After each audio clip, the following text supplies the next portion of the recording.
Всем привет, друзья! Меня зовут Александр, я дизайнер интерьера. Я прекрасно понимаю, что не все могут себе позволить интерьеры уровня нашей дизайн-студии.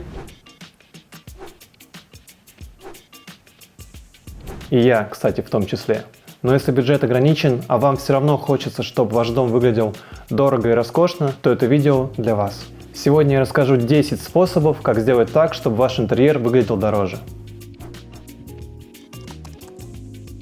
Давайте начнем со спальни. Есть миллион способов сделать вашу спальню более роскошной, но я советую вам начать с одного очень простого, но очень эффективного. Если вы придете в магазин дорогих кроватей, то вы увидите, что кровати, стоящие там, очень сильно отличаются от той, что стоит у вас дома.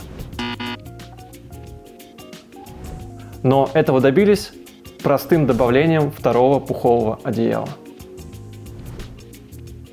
Одним одеялом закрывают всю кровать, а второй складывают и кладут в верхнюю часть. За счет этого получается пышный вид кровати. Поэтому, если ваша кровать выглядит плоской, а не такой объемной, как бы вам хотелось, вам надо просто добавить второе одеяло. Таким образом, вы убьете двух зайцев. Во-первых, вы получите объемную пышную кровать, а во-вторых, вы почувствуете вес, комфорт и тепло вашего одеяла. Возможно, вы слышали, что дорогие вещи специально делают тяжелыми, чтобы вы почувствовали вес их стоимости. Не бывает легких швейцарских часов, они всегда очень тяжелые. Сейчас даже есть одна очень модная фишка – специальные утяжеленные одеяла. Это, кстати, доказанный факт, что под тяжелым одеялом легче засыпать. Напишите, пожалуйста, в комментариях, какие вам одеяла больше нравятся – легкие или тяжелые. Есть еще один способ сделать вид вашей спальни дороже – это добавить больше подушек.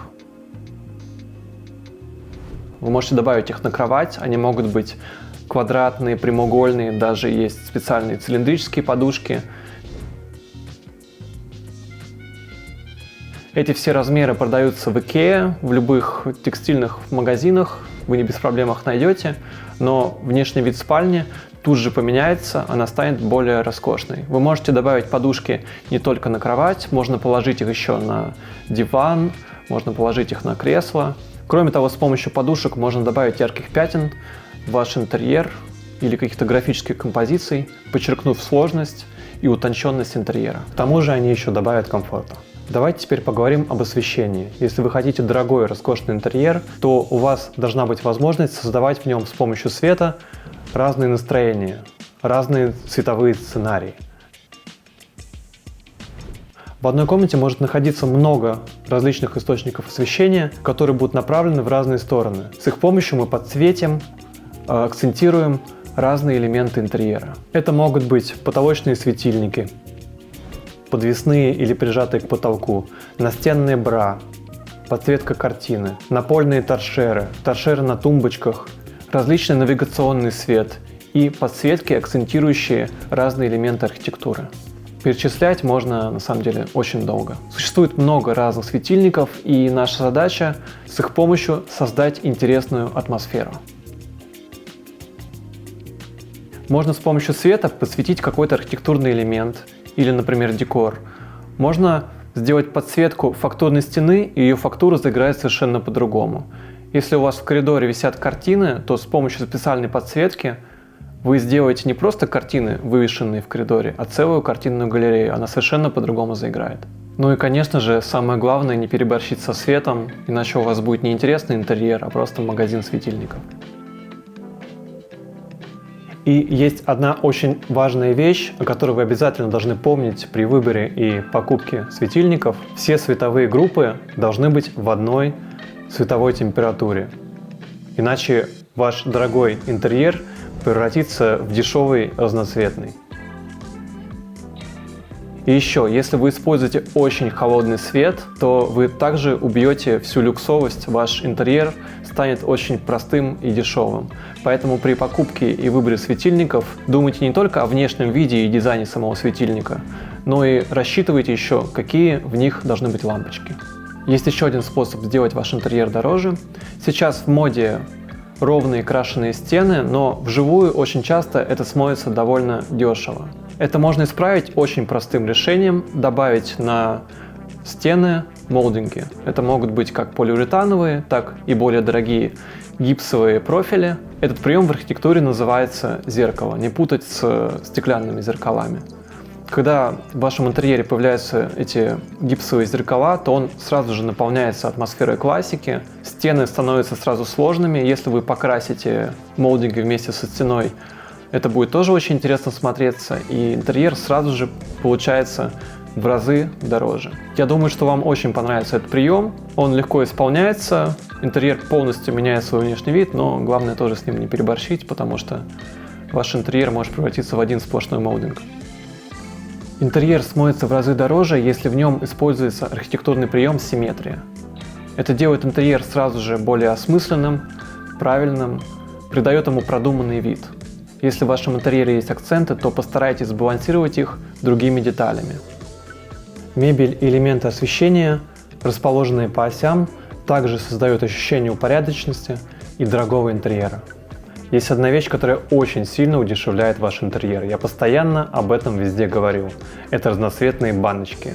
Вот эти все, знаете, яркие фейри, там средства для ухода за стеклом и так далее.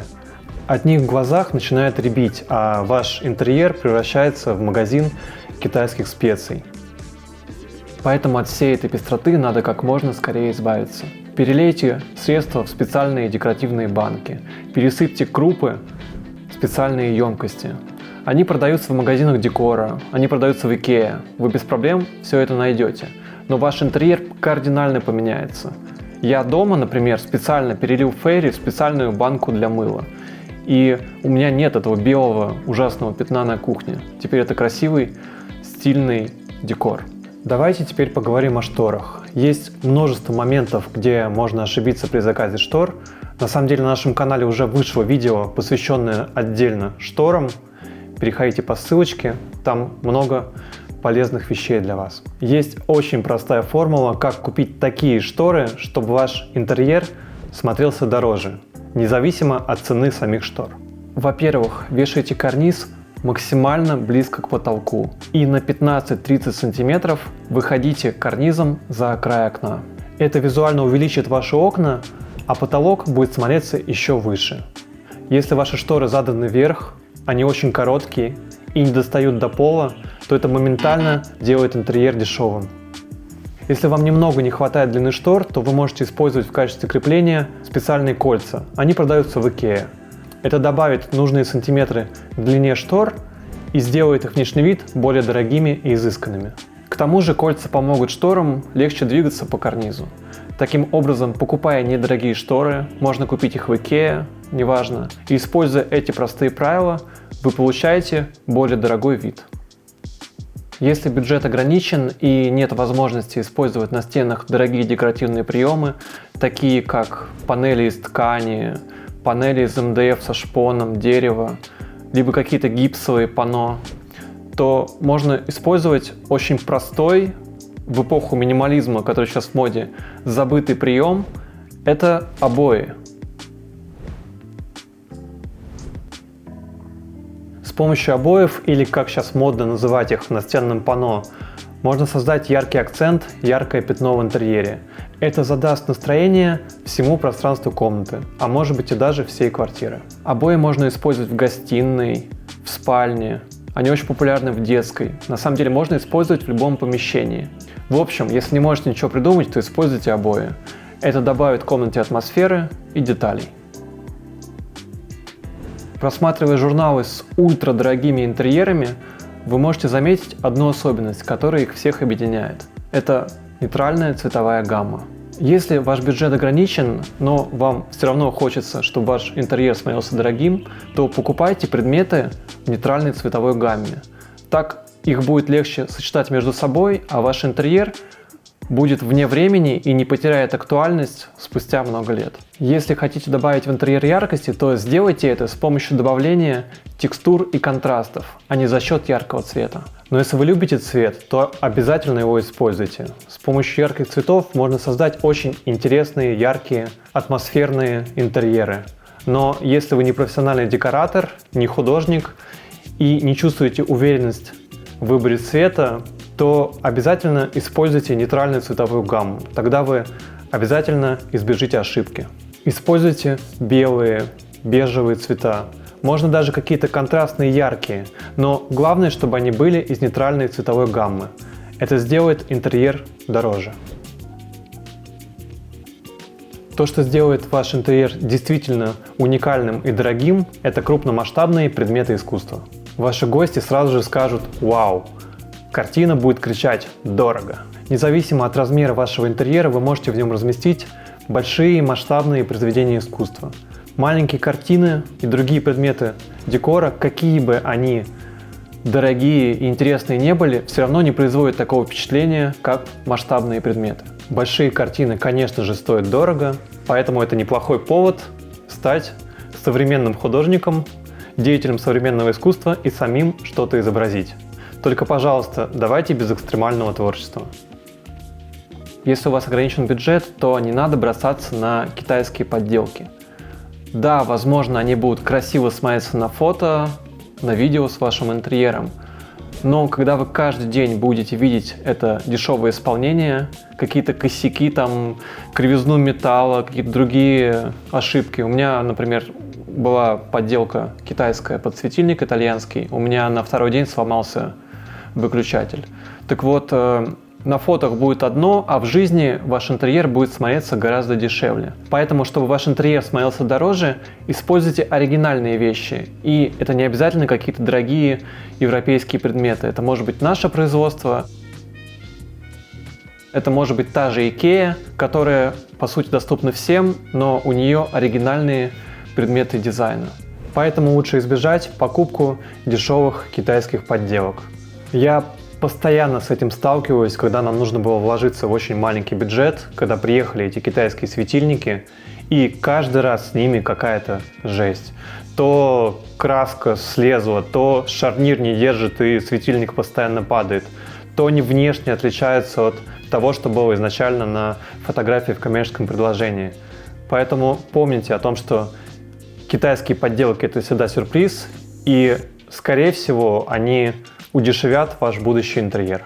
Пожалуйста, напишите в комментариях, какой совет вам понравился больше всего. Обязательно переходите в мой инстаграм, там самые последние, самые свежие работы нашей дизайн-студии для вашего вдохновения. Обязательно поддержите видео лайком, если вы почерпнули из него что-то полезное, и подписывайтесь на наш канал, чтобы не пропустить новые видео. До скорых встреч, друзья! Пока-пока!